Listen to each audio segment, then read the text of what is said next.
Good evening, everyone. But it gives me great pleasure to welcome you all today. And I must say, it's not every day that AMA gets to introduce someone who manages to run one of India's fastest growing cities and still remains so calm, composed, and efficient. We are privileged to have with us Ms. Shalini Agarwal, IAS Municipal Commissioner of Surat. Please give it up.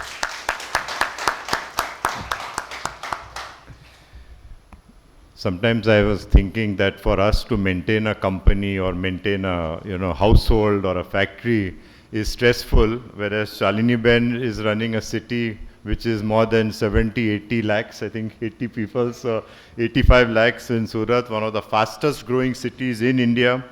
And in the world global also, in the world index also, it shows how fast Surat is growing, so that's great. She's a distinguished Indian Administrative Service Officer of 2005 batch with 2 decades of leadership experience in governance, urban planning, public administration, and policy implementation. So Shalini Ben, for me, you may not remember, but you helped us, my company, Kosara Diagnostics. I just shared the story, so I'm not saying it again in Vadodara. And I spoke to you on the phone, and I was explaining that in this whole busy time during the pandemic, we had this very critical shipment of primers coming all the way from US. It landed in Baroda. It had to come to our factory in minus 20 degrees Celsius.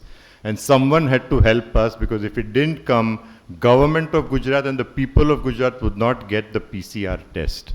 We were the first to make it. That time was absolutely critical. Hospitals were calling us. I was under a lot of pressure. And my offices called you. You were the collector of Vadodara. And you helped us by sending this shipment, not only just with a letter or something, but with escorted sirens coming into our facility. In between was this minus 20 degrees refrigerated van. And then you followed up by coming later to see how these diagnostic tests are made. So she came to our factory. We don't have enough time, so I'm not going to go to bed. I had actually photos of us. I mean, not me. I was not there with things. So it's incredible what Shalini Ben has done in this, and it shows how government helps in very critical situations like this. Her efforts span urban transportation projects, international representations at COP28, Smart City Expo, and innovations in municipal finance, including her much appreciated publication all about municipal bonds, a global case study circulated by Niti Aayog. This evening, Ms. Agarwal will speak on Viksit Bharat at 2047, Urban Governance for a Future-Ready India, an initiative that urges us to reimagine and build a resilient, inclusive, and future-ready India. It is our privilege to welcome you at AMA. Thank you. Thank you, AMA, for inviting me and giving me this opportunity to interact with you today on one of the most important topics which I find is going to play an important role with respect to 2047, where Honorable Prime Minister Sir has made a commitment to make India as one of the biggest economy in the world with an ambitious target of 30 trillion US dollar economy. And when we are talking about 30 trillion US dollar economy, by 2047, urban cities are going to play an important role in this journey. It is estimated that by 2050, 68% of global population will be there in urban areas. And now it is being seen as a trend in the whole world that developing economies, especially Asia, Africa, and in Asia and Africa also, India, China, Indonesia, these are the countries which are taking lead in urban governance or urban development. Asia will account for at least 60% of global urban growth, where China and India will play an important role in urban growth. It is also a very fascinating factor that India has got the highest second urban population in the world, where 12% of urban population resides in India. So India will play an important role in terms of economic development and urbanization. These are the trends that how urbanization have happened in world and the other most developed countries in the world. For India, this era is really important because India is supposed to be a rural economy where now India is undergoing a transformation and India is becoming an urban economy. You can see the decadal growth rate in rural population and urban population. Earlier, rural decadal growth rate was more than urban population decadal growth rate. But now, in 2011 to 20, urban population decadal growth rate is more than rural decadal population growth. And it has been estimated that by 2047 or 50, 65% of urban population will live in cities. So approximately 850 million people will live in the cities, and let's congratulate the whole country that now India has become fourth largest economy in the world, and which is, I think, one of the fastest transformation from fifth to fourth point. When we are talking about Indian cities, they occupy only 3% of cities, 3% of India's area.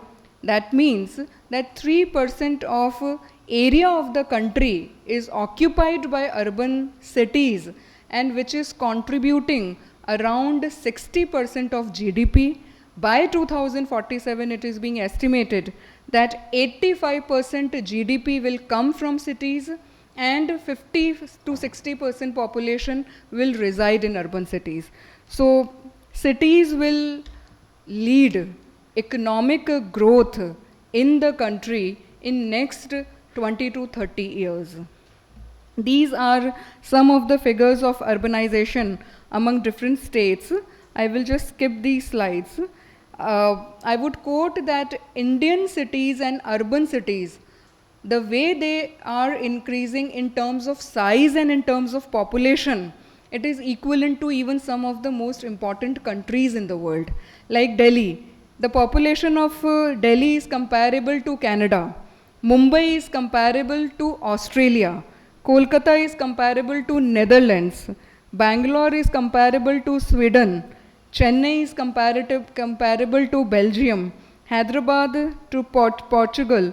Surat comparable to the whole country of Switzerland, and Jaipur to Hong Kong. So there is a very important quote of Honorable Prime Minister that urban planning will determine the fate of our cities in Amrit Kal, and the well-planned cities will determine the fate of India. Niti Aayog has taken a very important initiative in the country. If you look around the whole world, especially the most important cities like New York, London, Washington DC, Paris, most of the cities have some economic development plan, keeping in perspective next 20 years, 30 years or 40 years perspective plan. And that is the basic policies of mayors of those cities, and the whole city plans its infrastructure, or every year the budget is prepared keeping in view the perspective plan or the economic development plan of the cities. For the first time in India, the government has recognized the importance of this economic development plan, which should be prepared for the cities.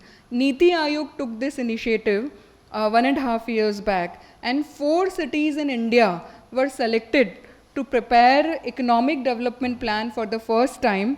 One was Mumbai, which is the economic capital of India, Varanasi, Vizag in South India, and Surat.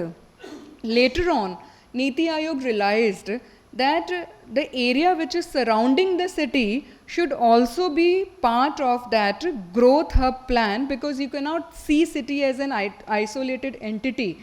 It has to be integrated with all other areas which are contributing in coherence for the overall economic and social development of that area. So a new concept came, growth hub. And Surat was the first region in India which prepared this growth hub plan, and last year this was the first growth hub plan which was launched in the country, and Honorable Chief Minister along with the team of Government of India and Niti Aayog, they launched this economic growth hub plan. It's a very beautiful book which has been launched, and for the first time we have identified the sectors which needs to be promoted for economic development activities. Also, sustainability and climate change initiatives are part of that economic growth hub plan, and the theme of economic growth hub plan is earn well and live well. So all aspects of quality of life, they are also incorporated into this growth hub plan. This was the launching of growth hub plan, and it is envisioned that the GDP of current Surat economic growth hub has to be grown by 20 times by 2047. So it's a very ambitious target.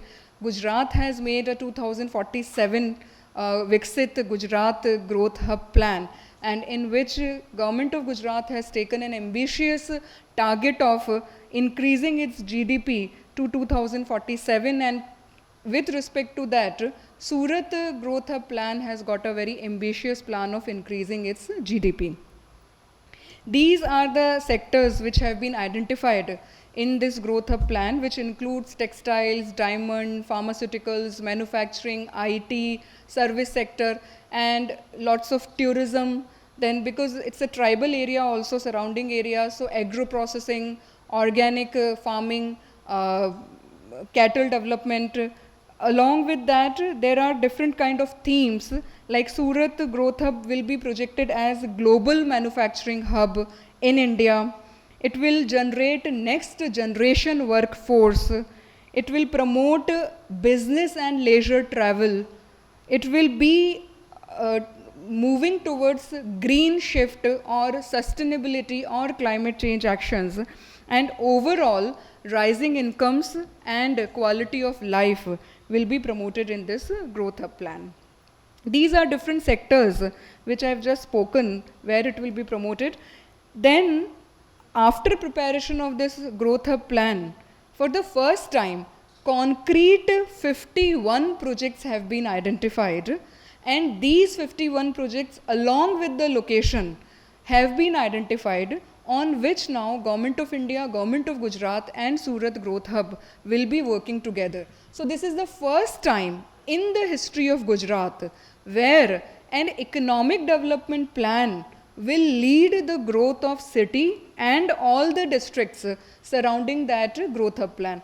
So Surat city, Surat district, Navsari district, Dangs, Valsad, Tapi, Bharuch, all of these districts are part of this growth hub, and there will be lots of PPP initiatives, lots of infrastructure which will be developed by Government of India and Government of Gujarat jointly, and all of these projects are being envisioned not only as national level projects but as international level projects, where the target is to promote export activities through this Surat Growth Hub. When this plan was launched, after that, government immediately started working on implementation of this growth hub plan, and for that an authority is being created for the first time, which will be known as SHREDA authority, where the DPRs of this project and implementation of this project will be taken up by this SHREDA authority in consultation with Government of Gujarat and Government of India. You can see that in chemical sector, anchor investors are being promoted so as to drive chemical sector in this area. these all projects have been identified as a location. You can see the marking of these projects location wise. I will share this slide with you because it will be of importance to people here, because they can come to know that which area is promoting which economic activity in the whole South Gujarat economic hub zone. Free trade warehouse zone, port capacities will be enhanced, multi-modal logistic park. Beyond textile now, apparels and garmenting are being promoted.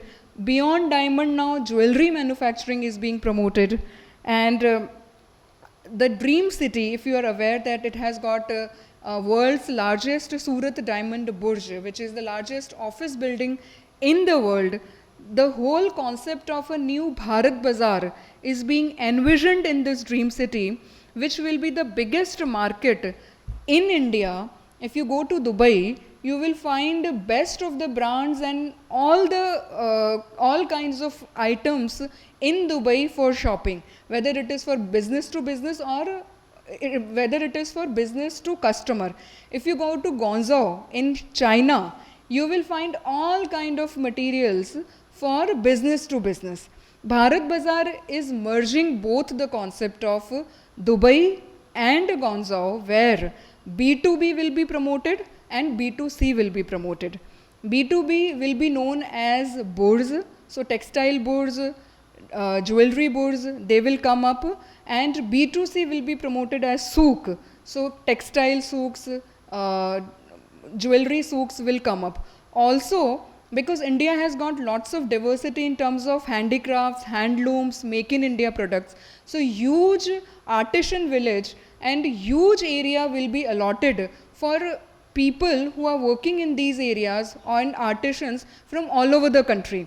So you can find almost all kinds of handcrafted products in that area. And the fourth component will be luxury malls, where all the brands, best brands of the world and India will be promoted at one place. So it's a very ambitious project, and it's going to be a global market for B2B and B2C in future. Then there are other projects like the Growth Hub will be developed as education city, health city, green city, all of those initiatives are being taken. So when we are talking about future ready city, I think that we will have to consider them as growth hub cities. In the future, they have to be globally competitive in terms of their skill manpower, in terms of their quality, in terms of their diversity of products. They have to be resilient when we are talking about earthquakes, floods, waterlogging, flash floods, all kinds of disasters, fire. So these cities have to be resilient cities. They have to be sustainable and most livable city. You must promote neighborhood green spaces, urban forest, walking track, cycle track, and spaces for disabled people, children, women, senior citizens, youth. And then tourism will play an important part in future ready cities. It has to be inclusive, which not only takes care of economic component of the growth, but also social component and lives, promoting lives for disadvantaged, for people who are migrating from all over the country, to take care of these kinds of segments also. And now we will have to talk about green and carbon neutral city in industrial era of 150 years. 1.3 degrees Celsius temperature got risen. Nowadays, it is being estimated that 0.27 Celsius per decade is the rise of temperature. So if we are in 2025, by the end of this century, there will be a rise of 3 degrees Celsius. You can imagine that how the life is going to be difficult. Not only for us, we will be like our 70s or 80s in 2080 or 2075. But the environment which we are inheriting, I think we are not doing justice to our generations, the next generation, and they will see a difficult life in coming years. So I would talk about Surat's best practices in short. Surat is the 8th largest city. It has got 85 lakh of population. This is the only city in the world where in last 10 years the population has got doubled. Can you imagine that a city population got doubled in last 10 years? If this is the population decadal growth, where the city will go in next few years? And this is just because of its entrepreneurship, its business, its quality of life, that people from all over India are migrating to Surat for better opportunity. So it's not a natural population growth, it is a population growth due to businesses. So I think when we are talking about development, water will play a very important role for industries and for the cities. Surat started with recycle of wastewater way back in 2014, and it was the first city in India which started recycling its drainage wastewater and started supplying to textile industries of city. Now textile industries are very water intensive, and therefore they draw a lots of water from river and from underground, which is actually meant for drinking water. So in last 3 years we have tried to increase this capacity by 3 times, and currently 115 MLD water is being recycled and it is being given to textile industries, power generating industries and other industries in the city. Surat Municipal Corporation is earning around 140 crore rupees annually out of sale of this recycle and reuse of this wastewater. So what we are talking about, gutter water or drainage water, Surat Municipal Corporation is actually earning lots of revenue out of it. In next 3 years, this revenue will increase from 140 crores to 500 crore rupees, and 115 MLD capacity will reach up to 550 MLD capacity. So we are including more and more steel producing plants, more textile clusters where we will be supplying this drainage wastewater to industries. These are some of the photographs, and this model is being studied not only at national level, but teams from World Bank, IFC and from international level, they come and they are taking the visits of this project. Last year we got, Surat got first in the whole country in water management, in reuse and recycle of wastewater, and Honorable President gave this award to Surat Corporation. Everybody is concerned about sanitation, and I think that solid waste management plays a very important role in the city, especially cleanliness. The work starts at the household level, and you have to segregate waste so as to properly manage it scientifically at your transfer stations or at your processing site. Surat is generating around 2,200 metric ton per day, and the whole waste is being processed. 100% door-to-door collection happens. All the vehicles are GPS based vehicles. Every area is monitored online, every area is mapped online, and our integrated command and control center monitors online whether the vehicles are reaching on time, whether the vehicles are reaching to the places, and if any of the point is missed, we don't rely on any manual intervention. Through GPS coordinates and through the mapping of these all points, automatic penalty is generated and contractors are penalized automatically without any report, without any manual intervention. And the quality of segregation is also monitored at every transfer station through electronic weighing machines.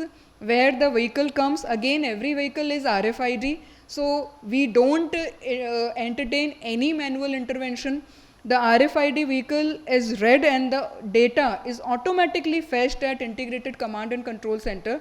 The weight is also measured through electronic weighing machine, and how much segregation has taken place, which area is poor, which area is good. The whole mapping can be seen on our digital screen, and from there then we take interventions or steps to improve the segregation.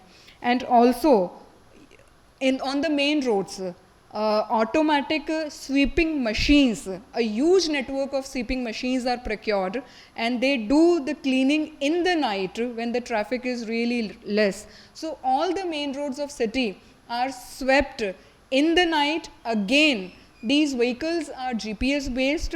We have done 3 category of the sweeping through these vehicles. If the vehicle is moving fast, it will come into red category, because if the vehicle is moving fast, it will not do the cleaning properly. If it is moving very slow, it will be yellow. It has to maintain a particular speed, so that speed will be termed as green. So the speed and the GPS locations, they map the efficiency of the vehicle automatically without any report from any of the staff. And through the efficiency, again, the contractor is penalized, or whatever the punitive actions are being taken. They are all online without any intervention. I think that the garbage is actually a very important source of resources, because we have got 4 or 5 plants which are really scientifically processing the garbage which is being collected. One is construction and demolition waste. I think that every big city is undergoing lots of construction work, and it is very important that this demolition waste or construction waste should come into a processing site. In Surat, everything is online, so nobody needs to go to the office. They can just apply online, and then they can tie up with the agency. When they come for Raja Chitti, they have to come with that receipt, which is again online. And our CCTV networks, they monitor whether the garbage is being disposed on road or whether it is in the construction site. C&D waste plant. C&D waste plant is generating lots of important things like paver blocks and construction material. SMC procures 35% of that construction material for its own construction processes, so as to sustain this initiative, and rest of the construction material goes again into the construction work in the city through private players. So these are different now. Ganesh Mahotsav is a very important event in Surat, where after Mumbai, 85,000 Ganeshas are actually they are immersed in the water. So we are promoting making Ganesha through this construction and demolition waste. So when you pour water or immerse Ganeshji, it actually culminates into a plant, and then that plant you can put in the house. So this practice for last 1.5 years is getting very popular in the whole city. Plastic is one of the most important component of solid waste management. Again, in Surat, the plastic is being converted into plastic fiber, which is being used by textile industry.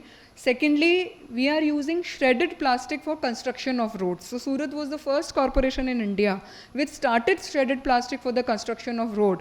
And now even Government of India has incorporated the technique of shredded plastic construction road in IRB code. So National Highways has started doing this, and every year around 10 to 13 kilometers of road is being constructed through shredded plastic.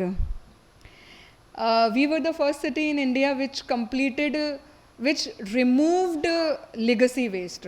तो जो आप लोग कचरे के ढेर देखते हैं या पहाड़ देखते हैं, you won't find anything in Surat, and this is the site which has been converted into green forest, green grassland, and now all of this site is being revamped for Surat Diamond Bush, because now Surat Diamond Bush is becoming a very important place for people flowing from all over the world. So we are trying to develop golf course, urban forest, and all neighborhood spaces in this legacy waste. 25 lakh metric ton of legacy waste was removed, and 6,12,000 square meter land was freed. You can just imagine the price of this land, which will be running in thousands of crores of rupees. last year, Indore used to come first every year in Swachh Bharat mission in India, but last year we also joined Indore in coming first in the whole country, and again President of India gave this award. When we are talking about sustainability, renewable energy and net zero will play an important role. Honorable Prime Minister Sir has taken a commitment that by 2070, India will become net zero. For Surat, we have taken a commitment that by 2047, Surat will become net zero. And our most important consumption is electricity consumption. But I'm happy to share that currently, 28% of our electricity consumption is coming from renewable energy. I think Surat is the only city in India which has got such a huge consumption of renewable energy, a percentage of renewable energy in the total basket of electricity consumption. And Surat started investing money in wind power plant and solar power plant outside its jurisdiction. So we have invested money in Banaskantha, Palanpur, Saurashtra in solar power plants and wind power plants so that we can invest into renewable energy. And our target is that by 2047, 100% of energy consumption will come from renewable energy. Again, we are focusing a lot on solar rooftop, and Surat has got highest solar rooftop in residential areas and in commercial areas in the whole country, not only in Gujarat, but in the whole country. So these are the pictures of wind power plant and solar power plant where invested money outside Surat.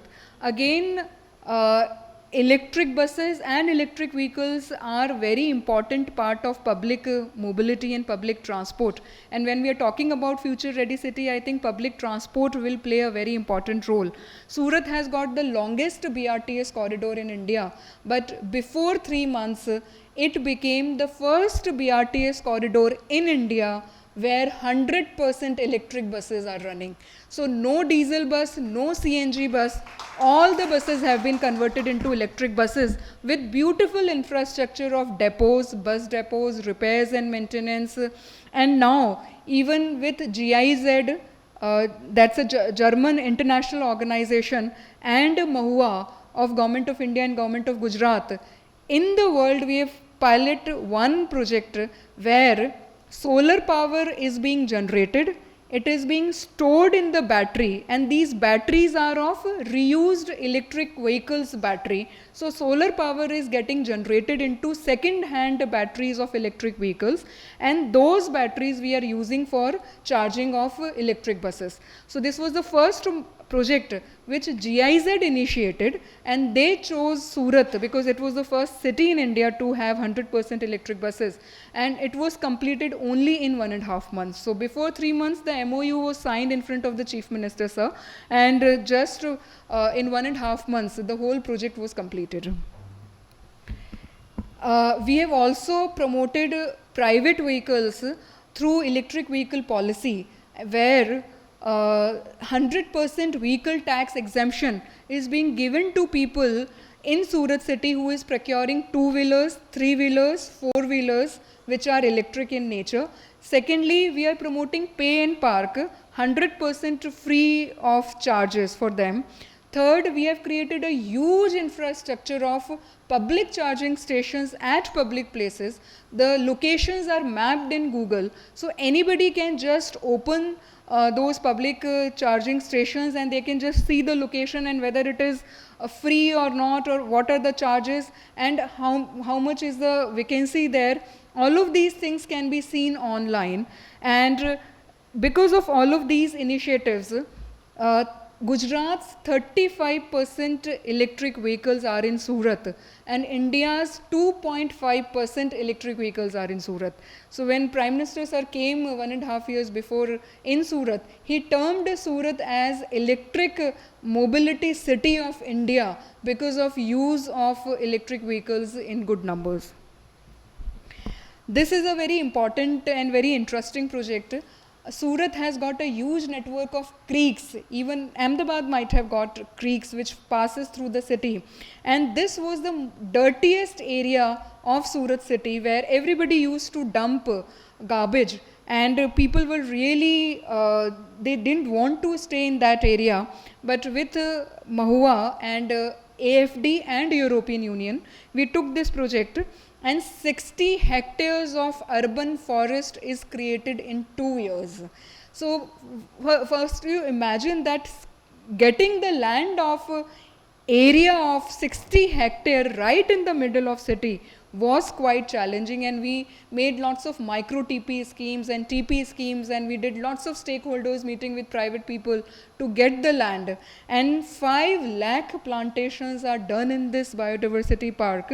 4.5 kilometers of length is being developed on both sides of the creek, and 13 kilometer of walking track, 11 kilometer of cycle track, and 13 water retention ponds, and 35 big rainwater harvesting structures have been created in that area. So the whole area is transformed. Recently, Honorable Prime Minister Sir inaugurated this project, and you can see that how it was before and how it is now. So now, before 6 months, European Union did the survey of prices of real estate. So the prices of real estate have shot up by 5 times what it was 3 years before.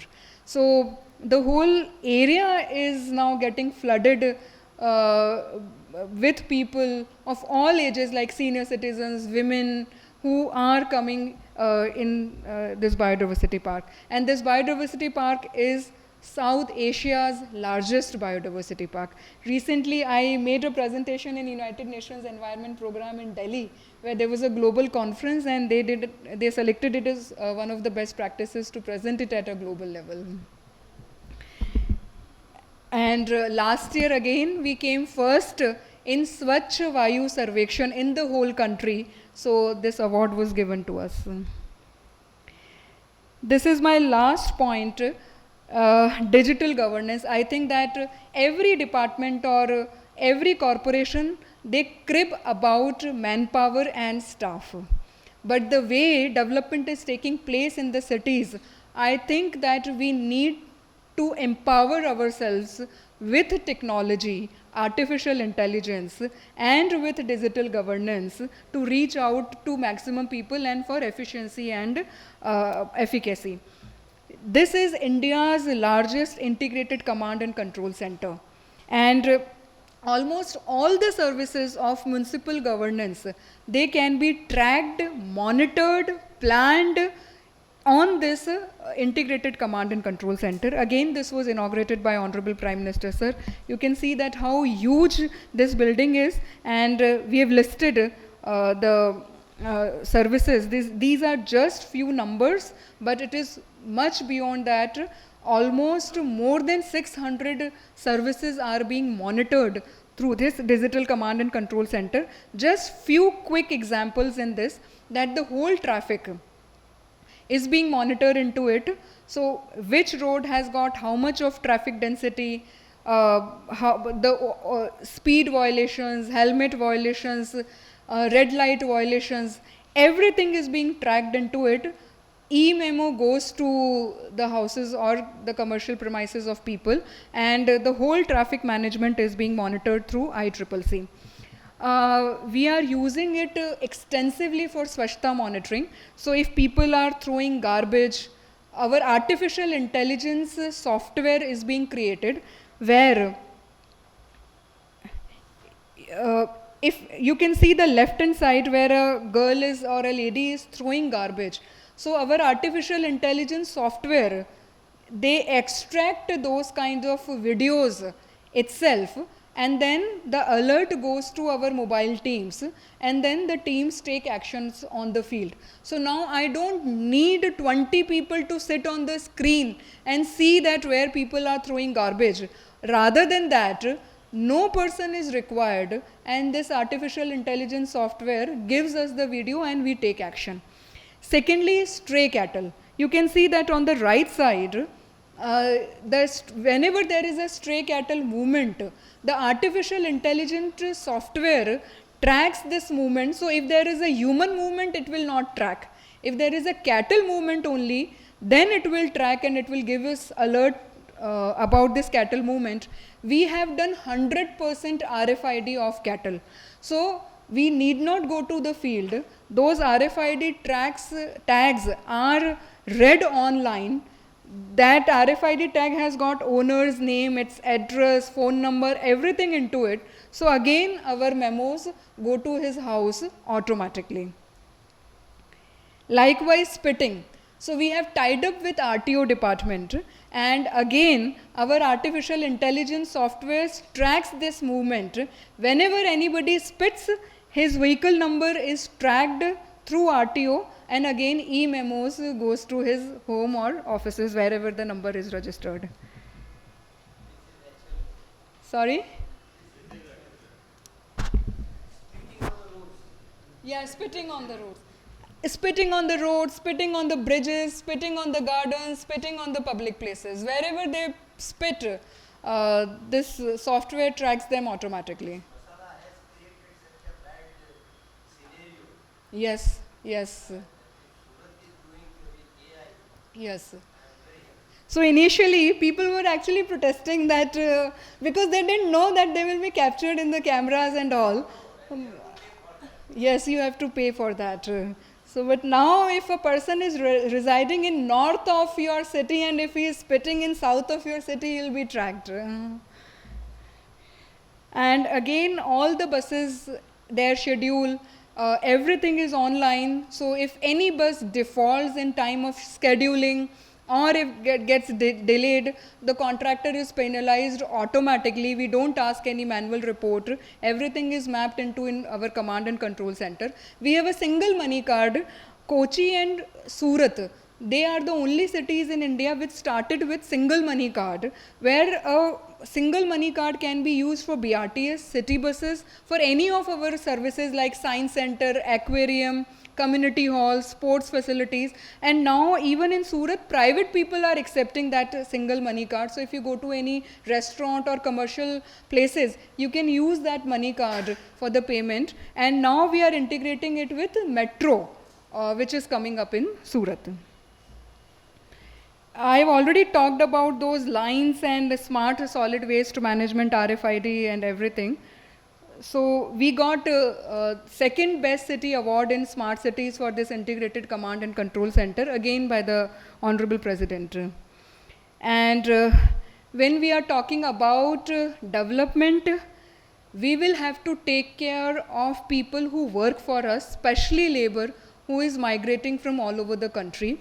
When the population is doubling in the city, Surat's slum population has decreased from 20% to 5.78%. It is the only city in India where slum population has decreased, just because of two reasons. One, whenever any town planning scheme is being planned, EWS housing is compulsory. Nobody objects to that, and I think I should really appreciate people of Surat that they have the vision of development with inclusive development, where no reservation is opposed by anybody, whether it's a political body, elected body or people. So even in posh areas or even in the most premium areas, you will find EWS reservation and nobody objects to that. Secondly, that whenever we are taking any Pradhan Mantri Awas Yojana, nobody objects to construction of that Pradhan Mantri Awas Yojana. So if you come to Surat, right in the middle of huge luxury flats, you will find a Pradhan Mantri Awas Yojana standing in between them.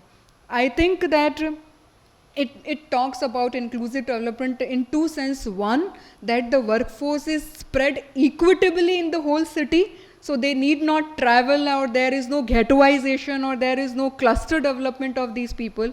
Secondly, that they get all kinds of amenities for their development like education, medical facilities, and it also reduces dependency on your public transport or transport. So I think that this model is really important, which should be adopted in all the cities, and this should be the area where everybody should work together. And when we are talking about these people, this year, in all our schools, I think Surat Municipal Corporation is the only corporation in India which runs schools from 9th to 12th standard. Every corporation runs from 1 to 8th, but we are running schools for even higher education, and we run schools in 13 languages: Urdu, Tamil, Odia, Hindi, Gujarati, Marathi, so in 13 languages. But this year, again 2 months before, we equipped all of our schools with labs of artificial intelligence, robotics, 3D printing, augmented reality, virtual reality, and drone training. And Honorable Chief Minister Sir inaugurated these labs. And I was very happy to see that girls from 9th to 12th, they were flying drone in front of the Chief Minister and all the dignitaries. They were assembling drones. They were assembling robotics. And I told the Chief Minister, sir, that this is AR and this is VR. So that girl objected in between, madam, you are wrong. This is VR and this is AR. So everybody was laughing. So what I want to say is that you will have to develop your next generation which is good in technology, artificial intelligence, and which is good in digital this thing. So these kinds of initiatives are being taken up. These are few pictures where, and this all thing has been done through CSR. So within 6 months, all of these labs have been set up through CSR. And today only, 110 students from these labs have participated at national level. 10 students, just before when I was coming here, I got a news that 10 students are going at international level. And Ahmedabad is a World Heritage City, so we are trying to even develop a Surat in heritage. So you can see the restoration of fort before and after, and now it has become one of the most important heritage sites in the city, where we are organizing national conferences on tourism, on heritage development. I think it is the soul of life. So you will have to promote art, culture, heritage whenever you are talking about future ready cities, sports, and all of those. This is related to, we always talk that we have less finances or we don't have grants, but I think that this is the time where even small entrepreneurs or middle-sized companies, they are raising money through innovative ways. So we are also trying to raise money through innovative ways like municipal bonds, green municipal bonds, InvITs, which is now becoming popular, REITs, which is again becoming popular, and through public-private partnerships. So we have got lots of projects through public-private partnership, viability gap funding, crowdfunding. So this is a whole sector of discussion, but just to give a glimpse that we should not crib about finances. I think there is a lot more opportunities available in front of us. We just need to tap them and cash them, and we have to look forward to the development of people. Thank you so much. Thank you very much. Thank you, Ketan Bhai from Chitralekha, for being with us for the whole event. Thank you very much, audience. Ma'am, thank you very much. See you soon once again with more awards, more accolades, and more learnings. And welcome to Ahmedabad and Gandhinagar. Whenever you are here, AM is all yours. Please share your learnings to our audience always. Thank you very much. Thank you.